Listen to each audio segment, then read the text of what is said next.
an electric circuit बुझेला तो एथरे केतोडा जिंस हम देखुजे पिला माने एटा कोन कोन कहि परबो एटा कोन कहबा एटा को सेल इलेक्ट्रिक सेल जोडा हम ओडिया कहू जे विद्युत सेल बोली राइट दैट इज सेल गुटे सेल और बैटरी में डिफरेंस अछि बैटरी माने it consist of some cells दुई बा ततोधिक विद्युत सेल केते बेला के पंक्ति रे संयोग करिवा सेटा हम कहबा बैटरी तेनो बट एटा कहू इलेक्ट्रिक सेल एटा बोले कोन एटा बोर्ड लागि ना एटा कहती विद्युत प्रतिरोध कोन करछिए ना इलेक्ट्रिसिटी को सेठी गोटे आलोक शक्ति एवं हीट एनर्जी रूपांतरित करछ कोनछरा नहीं बेस अच्छा तो एटा उनी कोन कहि परबो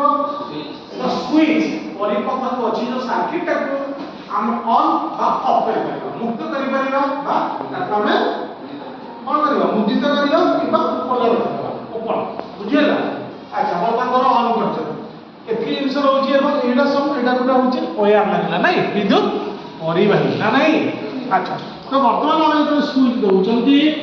ए जो सर्किट गुडा कोन हेतिले ए जोडा क्लोज हे गेला सर्किट ता कोन हला क्लोज हे गेला क्लोज हे कोन विद्युत प्रवाहित हेले ए जो विद्युत प्रतिरोध रही जो वोल्टा से कोन करियो पिला माने ना विद्युत शक्ति को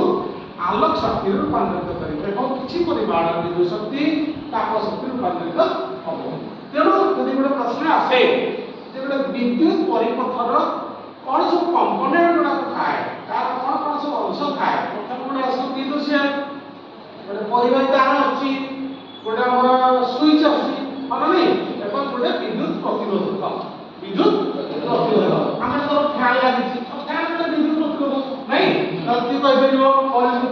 कौन सब अंश रही छि गोटे विद्युत परिपथर सेल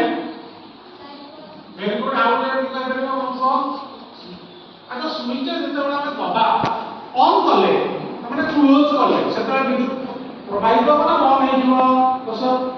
कौन से बटन को ऑन करले माने क्लोज कर देले परिपथ हला स्विच देले तो बकर कोन हो वोल्टेज बढ़िबो ना लिबिबो लिबिबो हां विद्युत परिपथ अब क्लोज करले क्लोज मींस आगे का क्लोज कर दे ओपन करिया माने काढी दे ओपन ओपन करले सब पाए तो होची ना सेटा कोल्ड चलिबो नाही